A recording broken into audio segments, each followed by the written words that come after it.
ఇప్పుడు భాషలో రకరకాల భాషలు ఉంటాయి కదా సార్, అంటే మాండలికాల ప్రభావం ఉంటాయి. ఈ పదాలు ఇలా వాడాలి అని మీ శైలి ఏర్పడడానికి ప్రభావాలు ఎక్కడి నుంచి వచ్చాయి? నాటకరంగం నుంచి వచ్చాయి? అట్లా ఏమని లేదండి, ప్రత్యేకంగా ఏం లేదు. ఉండదు, ఆ పాత్రలకి తగ్గట్టుగా రాయటం.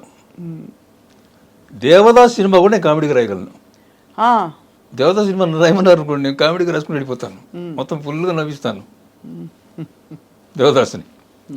అది ఎలా చేస్తారంటే నాకు అలా అలవాటు అయిపోయింది. అందుకని ఇప్పుడు అప్పుడప్పుడు నాకు సీరియస్ రీజన్ రాయడం కష్టమైపోతుంది. సీరియస్గా రాయాలంటే నాకు నవ్వు వస్తుంది, సీరియస్ రాయాలంటే నవ్వు వస్తుంది. ఇదేంటి ఇలా మాట్లాడుకుంటారా అని అది సరదాగా రాస్తాను నేను. అంటే అయితే మరి దివాకర్ బాబు గారికి జీవితం సారాంశం ఏమిటంటే మీకు కొంచెం హాస్యం ఎక్కువ కనిపిస్తుందా, హ్యూమర్ ఎక్కువ కనిపిస్తుందా లైఫ్లో? కనిపిస్తుంది. అసలు ఒక్క మనిషిని చూస్తే వాళ్ళ బిహేవియర్స్, వాళ్ళ మూమెంట్స్, వాళ్ళ ఇవి అన్నీ నాకు హాస్యంగానే అనిపిస్తాయి. ఇప్పుడు నేను సీరియస్గానే ఉంటాను ఆఫ్ కోర్స్. అంటే ఒకళ్ళు దీనికి తాపత్రయపడుతుంది అనుకోండి, వాళ్ళ తాపత్రయాన్ని పక్కన తీసి పెట్టి మీరు చూడండి, మీకు చాలా హాస్యంగా అనిపిస్తుంది. కొంపలంటికి పోయినట్టు ఏదో జరుగుతుంటుంది అక్కడ. ఇది పక్కన పెట్టి మీరు చూడండి ఆ క్యారెక్టర్ని, చాలా హాస్యంగా అనిపిస్తుంది. అవును అవును, అంతే.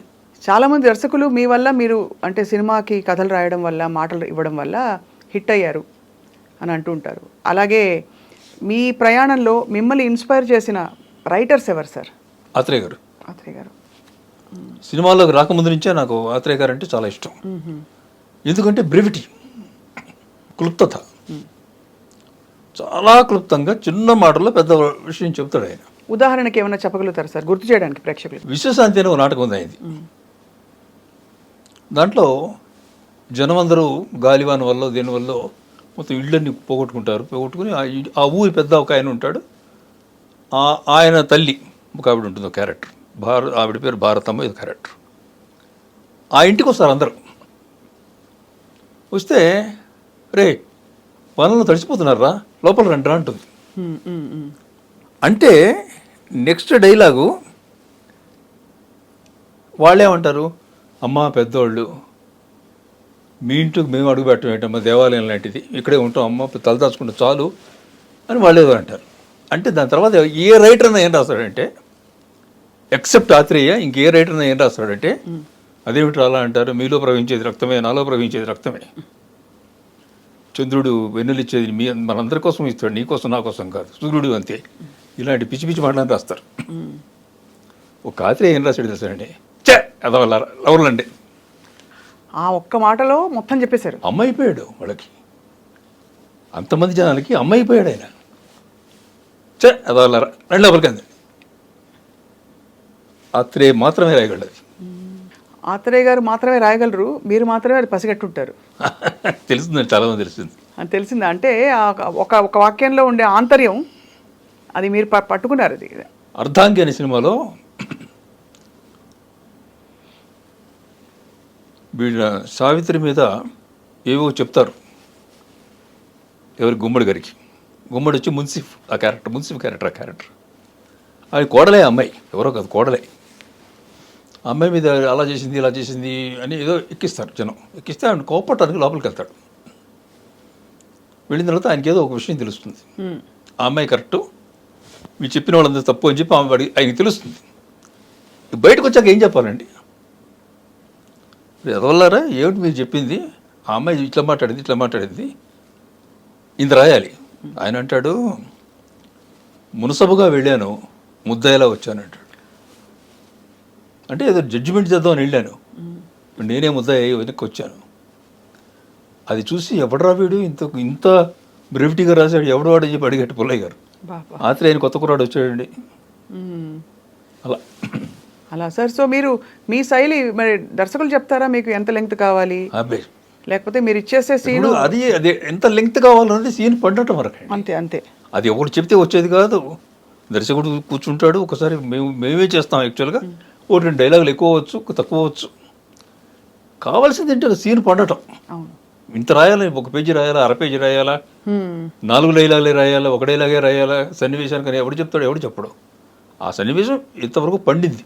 ఎందుకంటే సార్ మీరు చెప్పిన శైలికి చాలా భిన్నమైన శైలి. ఫర్ ఎగ్జాంపుల్ దాసరి గారి అవును డైలాగ్, అవును పెద్ద పెద్ద డైలాగ్ ఉంటాయి. జీవితం అనేది ఆకు లాంటిది, ఆకు వచ్చి దాని మీద పడినా, ఇలా వచ్చి చేసినా, అలా చేసినా, ఇలా చెప్తూనే ఉంటారు. అవును.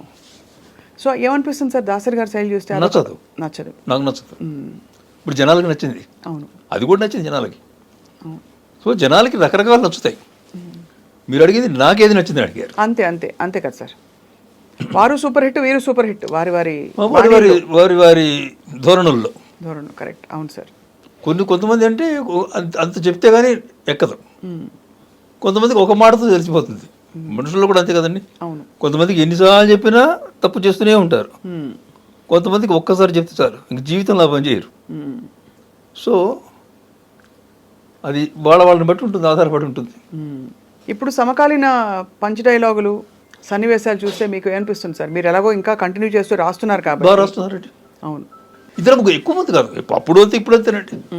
సార్ మీరు రాసిన సినిమాల్లో అన్ని సినిమాలు అంటే ఒక్కొక్కటి ఒక్కొక్క జానర్లో సూపర్ హిట్. జంబలకడి పంబ అత్యంత సెన్సిటివ్ సబ్జెక్ట్. అందులో ఇప్పుడెవరు పట్టించుకోరు, దులుపుకుని పోతారు. ఆ రోజుల్లో స్త్రీ పురుష ఆకారాలు, వ్యవహారాలు అన్నీ కూడా కొంచెం ఇబ్బందిగా ఉండే పరిస్థితుల్లో మీరు ఈ సినిమాని ఎలా ట్రీట్ చేస్తారని క్యూరియాసిటీ బాగా. దీనికి ఒక పెద్ద కథే ఉంది. చెప్పండి సార్. ఆసంట గోపీనాథ్ గారని ఆయన ప్రొడ్యూసరు, ఈవీవి సత్యనారాయణ గారు దానికి డైరెక్టర్. వాళ్ళ దగ్గర కథ ఫస్ట్ హాఫ్ ఉంది, సెకండ్ హాఫ్ లేదు. ఆసంట గోపీనాథ్ గారు ఒక రోజు మా ఇంటికి వచ్చారు మెడ్రాస్లో. వచ్చి సార్ ఇండస్ట్రీలో ఉన్న రైటర్స్ అందరూ అయిపోయారు, ఎవ్వరూ చెప్పలేకపోయారు, ఇంకా పక్కన పడేద్దాం అన్నాడు ఈవీవి. నేను అప్పుడు చెప్పాను, మా దివాకర్ బాబు గారు ఉన్నారండి, ఆయన ట్రై చేద్దామన్నాను, చేద్దామా అని అడిగాను. తీసుకురండి అన్నారు. నాకు కూడా తెలుసు, ఆయన తీసుకురండి అన్నాడు. వెళ్దాం పదండి అన్న. అక్కడి నుంచి మేము మీటింగ్ హైదరాబాద్ వచ్చాం, అశోక హోటల్లో కూర్చున్నారైనా. వెళ్ళాను, బాగున్నారా, ఈ కుశల ప్రశ్నలు, ఈ ఫార్మాలిటీస్ అయిన తర్వాత కథ వింటారా చెప్పండి అన్న.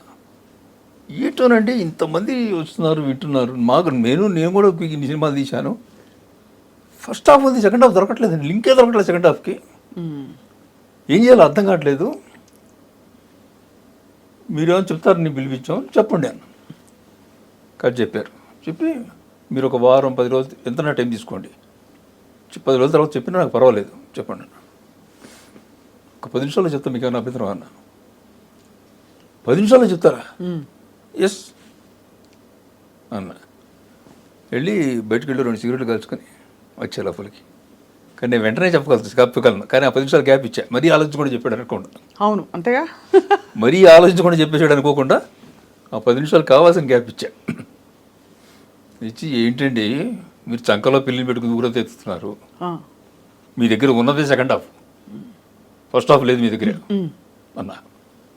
అదేలా అన్నారు. ఎస్, మీ దగ్గర సెకండ్ హాఫ్ ఉంది కాబట్టి మీకు తర్వాత ఫస్ట్ హాఫ్ దొరకట్లేదు, సెకండ్ హాఫ్ దొరకట్లేదు, మీరు మీ దగ్గర ఉన్నదే సెకండ్ హాఫ్ కాబట్టి మీరు ఫస్ట్ హాఫ్ ఎతకాలి. కరెక్ట్ అండి అన్నాడు. అయిపోయింది, డన్. ఫస్ట్ హాఫ్ చేయడం ఇంకెంతసేపు చేస్తాం, ఫస్ట్ హాఫ్ అనగానే అడ్వాన్స్ ఇచ్చారు. అబ్బా, మీరే రాయండి డైలాగ్స్, వస్తాను. కూర్చొని 1 వీక్లో రీసెర్చ్ చేసాం, అయిపోయింది. అంటే ఫస్ట్ హాఫ్ అంటే అసలు వీళ్ళు ఇలా మారిపోవడానికి కారణానికి ముందు వీళ్ళు ఎలా ప్రవర్తించేవాళ్ళు, అది అనేది పాయింట్. అది వేసుకుంటే ఇది పండుతుంది అన్న. ఎక్కడో చిన్న హ్యూమన్ ఇంట్రెస్ట్ కూడా వచ్చేస్తుంది అందులో, ఒక ఎమోషన్ వచ్చేస్తుంది, న్యాచురల్గా వస్తుంది. అవును, అంతేగా.